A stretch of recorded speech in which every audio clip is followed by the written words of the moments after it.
Nusibodo vartytis pliaže. Mes nemiegam, leidžiam laiką, laukiam, kol baras užsidarys. Šitą nelabai. Čia kaip labradors. Čia šitą. Kaip labradors. tą bandai? Kurią? Šitą ne popierius, aš nenoriu popierius. Bet čia irgi popierius. Matai, jos yra natūralios ir yra iš popierius. O va šitą va kaip. Išsiruošėm dabar pavalgyti. Ieškom kažkokį restoraną, kuris mums patiktų.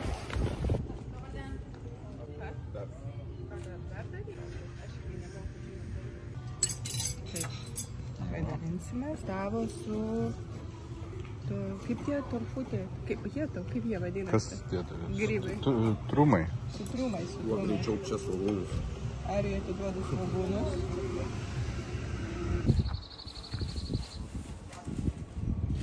Jo, įstrijos vyną. Nu. Bet įstrijos yra šiek tai raudonas, tarp kitko nenori nusipirkti raudoną dar. Jie daro, turi firminį savo raudoną vyną.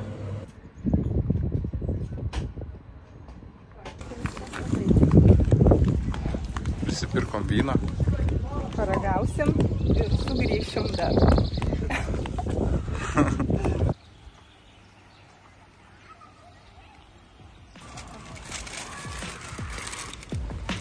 Duonas.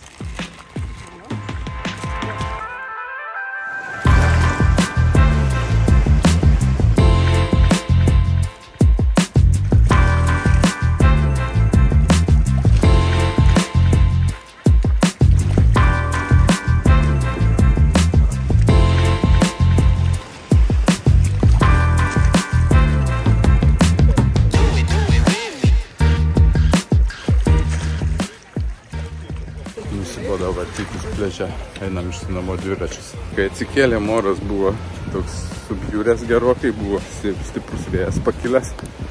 O dabar vėl viskas gerėja oras. Ir mes dabar pasivažėsim dviračiais, vėl eisim į pliažą. Žodžiu, veikla pilnai vyksta. Mes imsim tuos raudonus, raudonai geltonus dviračius. Jie didžiausi. 7 eurai kainuoja už valandą. Dviračio nama. Čia galima ir padbordus išsinuomoti. Nu, gerai viskas. Bandom važiuoti. Atvažiavom čia, pamatėm kažkokį tai pastatą apgriuvusi. Jisai rašo, kaip suprantu, kad kultūrinis paveldas. Gal jį čia restauruos. Mes iš tolo pamatėm tą bokštą. Galvojam, atvažiuosim, pasižiūrėsim. Nu, dviračiai tai neblogi. Jie tokie Treko firmas, bet tokie storas padangos. Visai gerai važiuoja su tokiu gruntu. Labai pats tas. Ir kas įdomu, aš dar niekada nemačiau. Su tokia, čia reiškia visos žvaigždutės, o čia tik tai viena žvaigždutė. Tiksliau mačiau, žinojau, bet niekada neteko važiuoti su tokiu. Pirmą kartą neriu.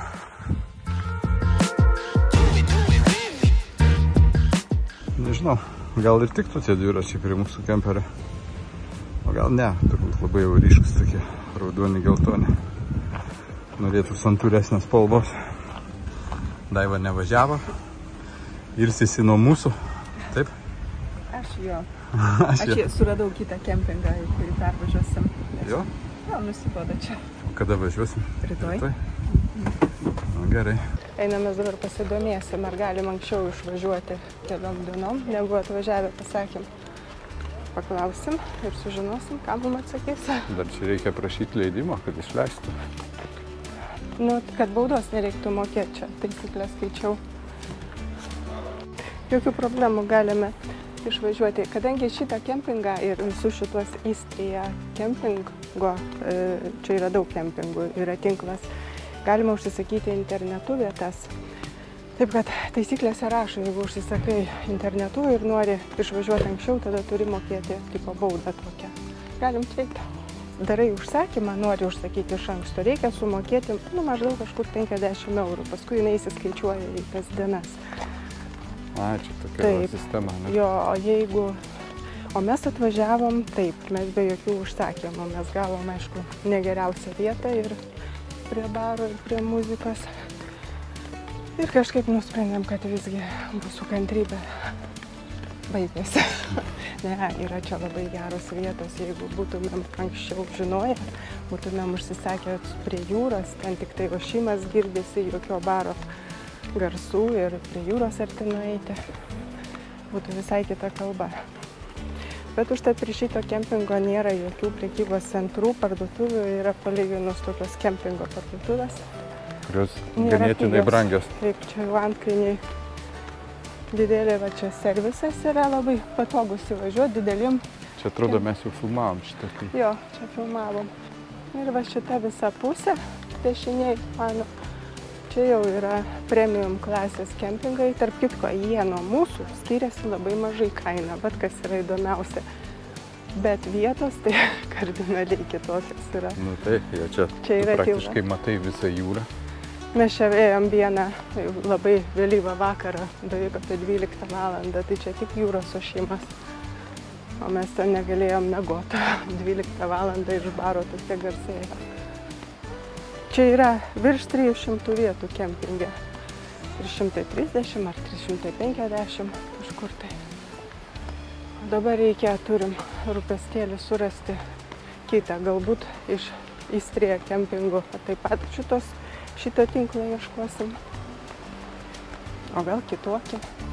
Nu, žodžiu, jau pasakėm, kad rytoj išvažiuojam, dabar jau reikia ieškoti. Yra čia daug vietų pavalgyti, yra grilinimo zona. Vidury čia yra dušai išdėstyti. Nu, žodžiu, žiauriai patogiai viskas. Ir jisai išlaiko, šitas kempingas, išlaiko kainos ir kokybės santykį. Dėl to jisai yra taip mėgstamas žmonių. Nu ir mes atsidūrėm čia šitam kempinge, tai mūsų mąstymas buvo toks, kad mums reikia tik tai nors patį mažiausią jūros pakraštį pasiekti, Kroatijos, Adrijos jūros, kad pasimaudyti ir kažkur toli nevažiuoti per Kroatiją, nes mes jau čia buvę daugelį kartų. Jo, bet mes nelabai esame pagrindę su jachta esam buvę. Ir kempinge mes gal porą syk tik esam buvę, keliaudami iš plaukiojimo. Tai kad mes tokios patirties kaip ir neturėjom su kempingais, būtent Kroatijai. Dabar jau turėsim. Dabar turėsim ir buvom truputį biškį gal neįvoki, kai pradėjom domėtis tais kempingais, pasižiūrėjom tas premium vietas, sakom, gal čia brangiai nemokėkim, gal paprasčiausiai imkim kažkur, kad tik tai nebūtinai mums čia reikia prie pakrantės, ne? Bet paskui pasirodo, kad šitos premium vietos, jos kaip tik yra pirmiausiai ir išgraibstamas. Taip, todėl kad, pasikartosiu, tai nėra labai brangiau už tas paprastas vietas. Čia yra 3 lygių vietos, o mes gavom žemiausią. Prie diskotekos baro. Jo, mes pasirinkom. Nežinojom, tuo metu neveikia baras, kai apsigyvenom, daug žmonių iš tenais pabėgo. Nu, mes ten daug irgi negalvojom, kad negalėjom miegoti, nuėjom į tą barą ir šokam kartu, ką daryti. Juokauja Vidas, juokauja. Ne, iš tikrųjų. Buvo tokių minčių. Šalia mūsų, tarp kitko, buvo 4 maži vaikiukai, kurie ten tikriausiai negalėjo miegoti, jauni tėveliai. Tai jie kitą rytą susipakavo daiktus ir iš tos vietos kažkur tai išsinežino. Bet šiaip tai ir mes patys pirmą kartą, mes dabar nakvosim vienoje vietoje 4 naktį. Ir tikėjomės dar keletą, žodžiu, visą savaitę čia praleisti. Ir savo, nieko mes patys savęs nenustebinom, nes mes negalim išbūti vienoje vietoje. Arijus taip pat sako, gal jau kur nors važiuojam, nes čia nėra kur pasivaikščiot, bet jeigu toks kaip minusas, dviračių mes neatsivežėm, bet Vidas su Arim pasivažinėjo, bet mes šalmus pamiršom, Vidai, net pasiimti. Aš pamiršau įdėti šalmus. Čia tai buvo tokia irgi dar iš mūsų tokia gyvenimiška situacija.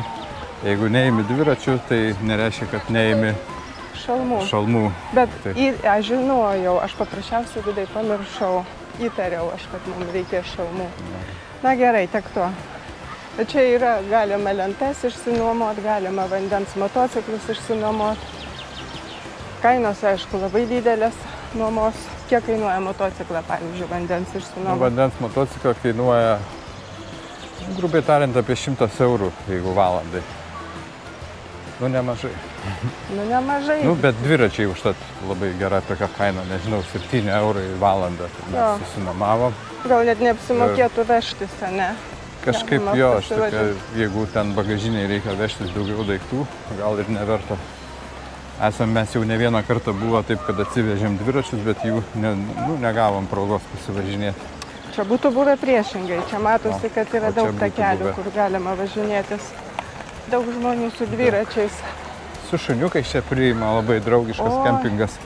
Šunų tai čia daugiau nei vaikų turbūt. Jo, čia leidžia, yra jiems speciali vieta maudytis, maudynių. Ir pala. Ai, nu tai va. Tai reiškia 10 minučių 35 eurai vienam asmeniui. Ir 110 eurų, jeigu valandai nuomosis. Tai visko čia yra. Kajaką gali užsinuomoti už 12 eurų. Tai čia 60 minučių valandai, ne? Jo, bet mes norėjom nusipirkti, šovė mum į galvą va tokį va daiktelį. Arijus sako, nu nusipirkčiau, pripučiama, pravers. Bet nėra arti parduotuvių. Artimiausia parduotuvė reiktų eiti pešiom 1,5 valandos. Jeigu mes rytoj važiuosim pro didesnį miestelį, tai tikiuosi, kad ten daugiau bus kur pasivaikščioti, nes čia net nėra kur eit pasivaikščioti. Aš suprantu, kad žiemą čia ko gero būna viskas uždaryta, nes čia matosi, kad laikinos tokie apartamentų daug ir laikinos parduotuvės. Mažos labai.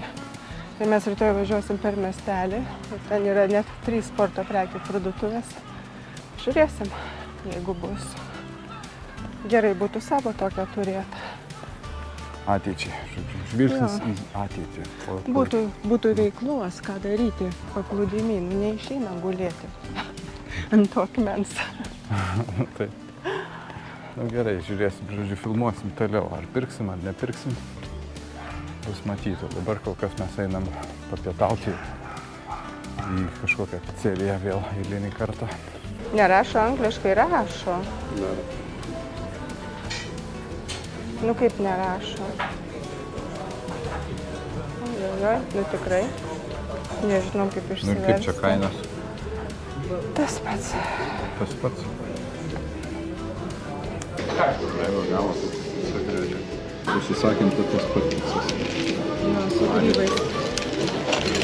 Atostogas, Kroatija, kur jų daugiau paragausi.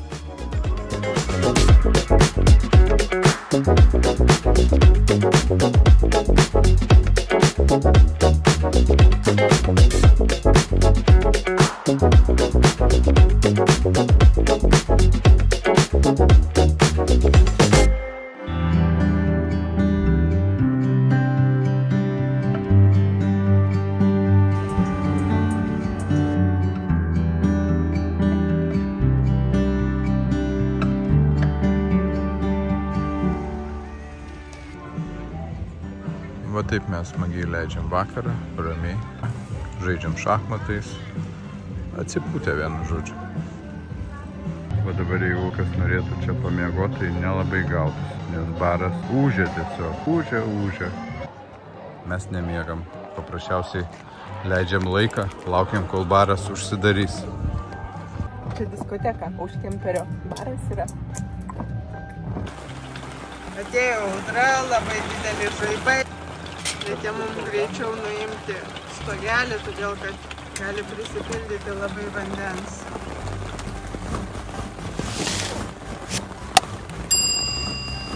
Dabar jau Daiva sulipa. Susisuks jau. Susisuks. Pabėgom.